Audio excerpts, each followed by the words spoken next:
नमस्कार साथियों, एक बार फिर से स्वागत करता हूं आप सब लोगों के अपने चैनल के ऊपर।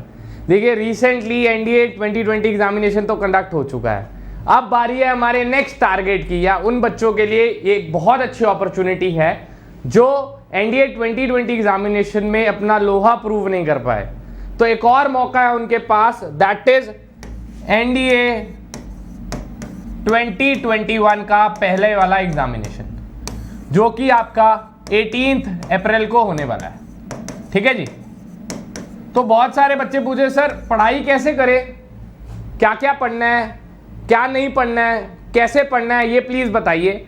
लाइव क्लासेस रेगुलरली हमारे चैनल पे हो रही हैं, एक्सेप्ट माइन, वो भी 2-3 दिन में स्टार्ट हो जाएंगी और इसकी रीजन मैं आपको बता दूंगा। ठीक है, बट पढ़े क्या क्या और कैसे कैसे पढ़े सर, इसके रिगार्डिंग हमें बताइएगा। ठीक है, तो सबसे पहले मैं आपको बताना चाहूंगा, if you are preparing for the 18th April examination, this is the right times to study my friend. Please don't think कि आप एनडीए एग्जामिनेशन को 2 मंथ्स में क्रैक कर लेंगे। ये सब बातें ख्याली पुलाव है। आप 2 महीने में एनडीए एग्जामिनेशन तैयारी करके नहीं क्रैक कर सकते, टू बी वेरी ऑनेस्ट, अगर आपको जीरो नॉलेज है तो ये राइट टाइम है। अभी आपके पास 4 से 5 महीने का टाइम पीरियड है, जो कि एक बहुत अच्छा टाइम पीरियड है।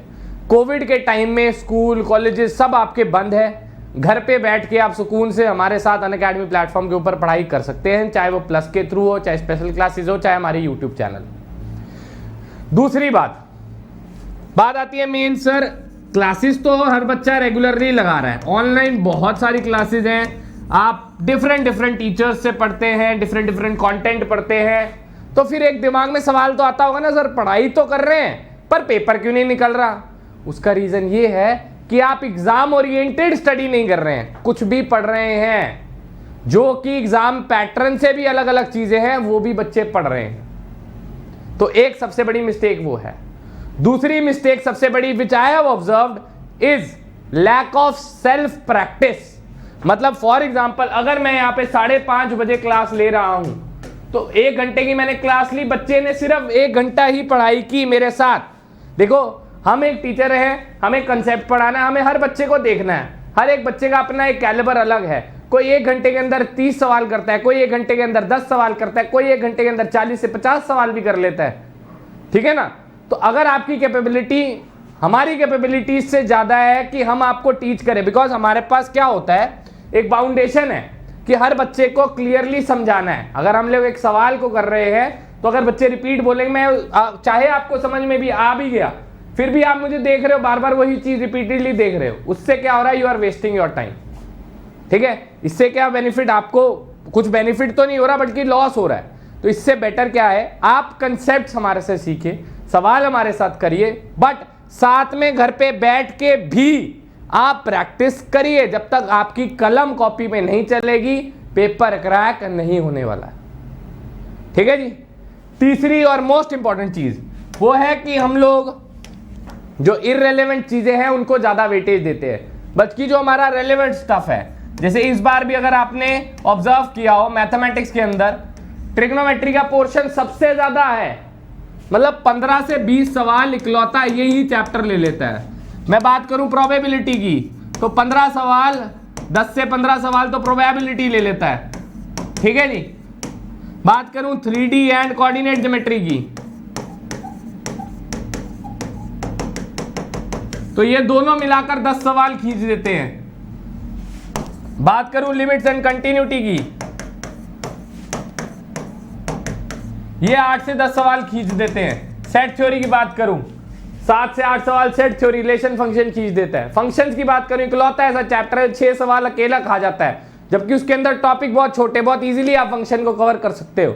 6 सवाल फंक्शंस खा जाता है। ठीक है, मतलब हम रेलेवेंट चीजें नहीं पढ़ रहे हैं। या फिर अगर आपको ये चीजें मुश्किल लगती हैं तो इजी चैप्टर पहले कवर करो। Please don't aim for 120 out of 120 questions. पढ़ाई करो, इंस्टेड आप 70 सवाल करो और 70 को अच्छे से पेपर में रिवाइज कर लेना, वो बेटर अप्रोच रहेगी, because nobody can solve 120 questions. ठीक है ना। 2.5 घंटे के अंदर 120 सवाल कोई बच्चा नहीं करता है, वो होते भी है तो वो बहुत ही एक्सेप्शनल केसेस होते हैं, उनकी कमांड सब्जेक्ट के ऊपर बहुत ही ज्यादा हाई होती है। ठीक है, या फिर कई बार लक फैक्टर भी होता है कि 90 आते हैं 30 तुक्के लग गए।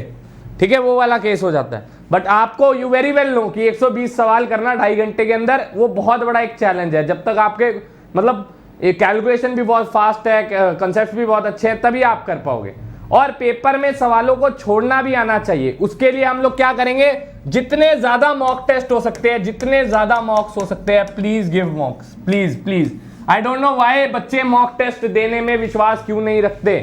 बेटे मॉक टेस्ट जितनी बार आप दोगे उतना बढ़िया है। बिकॉज आपने देखा ना, बच्चा जब नई नई साइकिल चलाना सीखता है तो क्या होता है, पहली बार गिरता है, दूसरी बार गिरता है, जब वो तीसरी, चौथी, पांचवी, छठी, 10वीं बार या 50वीं बार साइकिल चलाता है तो उसका कॉन्फिडेंस बहुत अच्छा होता है।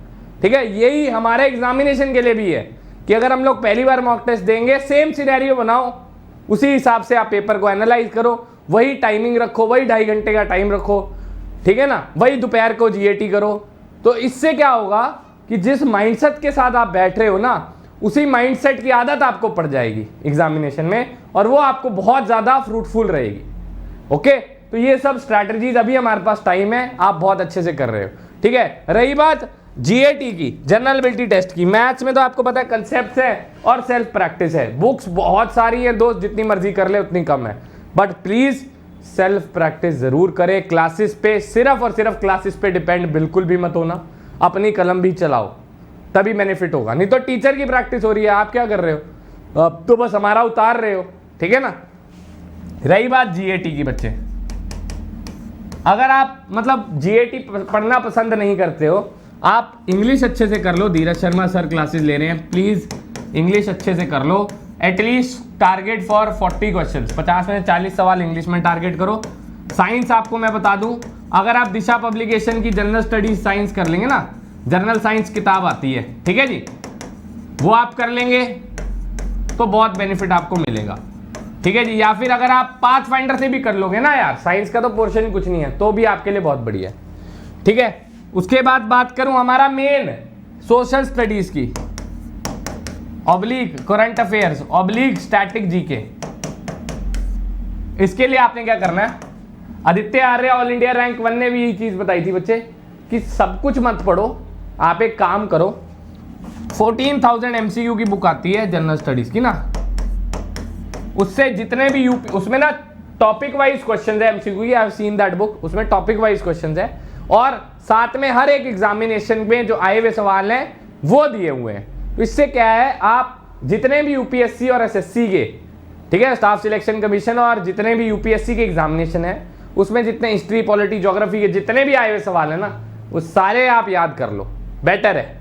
ठीक है, साथ साथ और एक एवरग्रीन की सेल्फ स्टडी आती है, आप 9th की ले लो, 10th की ले लो, 8th की ले लो, 7th की ले लो। उसमें क्या करो आप, उसमें हर चैप्टर की समरी दी होगी, वो समरी से गो थ्रू करके ये किताब लगा लो। बिलीव मी, बहुत हद तक आपको जीएटी सेक्शन में मदद मिलेगी, बहुत हद तक, आप सोच भी नहीं सकते। मैंने रामबाण आपको उपाय बता दी है। क्या करना है, सेल्फ स्टडी की एवरग्रीन बुक बाय कर लो। उससे आप क्या करेंगे, अगर आपको मतलब पढ़ाई मतलब कम करनी है जीएटी सेक्शन में, तो एवरग्रीन से आप समरी पढ़ोगे। समरी पढ़ने के बाद आप 14,000 MCQ की बुक है वो लगाओ, उसको याद करो। उसमें 14 के 14,000 नहीं करने दो, ठीक है, 2-3 हज़ार उसके अंदर हैं जो यूपीएससी और एसएससी को मिला के, बाकी आप एग्जामिनेशन वाले छोड़ सकते हो, कोई दिक्कत नहीं है। ठीक है, बाकी और स्टैटिक जीके के भी है क्योंकि उसके अंदर सोशल स्टडी मिल जाएगी। करंट अफेयर्स के आने 10 से 15 सवाल, जो कि आप कोशिश करो कि अभी तो डेली बेसिस पे न्यूज़पेपर पढ़ो, ठीक है, ज़्यादा बेटर रहेगा। प्लस साथ साथ करंट अफेयर्स की जितनी भी क्विजेज अनअकैडमी के ऊपर होती हैं, वो सारी क्विजेज लगाओ। अनअकैडमी के जितने भी एडुकेटर्स हैं जो सिविल सर्विसेज के लिए पढ़ाते हैं, जो डेली न्यूज़पेपर एनालिसिस लिखते हैं, अगर आपको न्यूज़पेपर पढ़ना बोरिंग लगता है तो डेली न्यूज़पेपर एनालिसिस हमारे प्लेटफॉर्म के ऊपर होता है, बहुत सारे यूट्यूब चैनल हैं हमारे, वहाँ जाके आप देख सकते हो। ठीक है, तो बहुत अच्छी स्ट्रैटेजी मैंने आपको बताई है। अच्छा, एक और मैं आपको इंपॉर्टेंट चीज़ बताना चाहूँगा, ये तो स्ट्रैटेजी की एनडीए की एग्जामिनेशन की बात हो गई। ठीक है, एक और एग्जामिनेशन अगर बच्चे आप टारगेट कर रहे हैं, that is common law admission test. अगर आप टारगेट कर रहे हैं, ठीक है, तो एक नई कैटेगरी हमारे प्लेटफॉर्म पे लॉन्च हुई है, या अगर आप कोई बड़ा भाई बहन या कजन है जो प्रिपेयर कर रहा है क्लैट के लिए, लॉ का एंट्रेंस टेस्ट एग्जामिनेशन है, कॉमन लॉ एडमिशन टेस्ट। ठीक है, उसका एंट्रेंस टेस्ट एग्जामिनेशन के लिए कैटेगरी नहीं लॉन्च हुई है। इसमें भी इंडिया के टॉप एडुकेटर्स हैं हमारे प्लेटफॉर्म के ऊपर। ठीक है, आप जाकर इधर से चेकआउट कर सकते हैं इन्हें। ठीक है। और इनकी सब्सक्रिप्शन के बारे में आपको बता देता हूँ कि कैसे क्लासेस लगती है। जो अनअकैडमी का मॉडल है वो बेसिकली जैसे अमेजॉन प्राइम या नेटफ्लिक्स के मॉडल से सिमिलर है।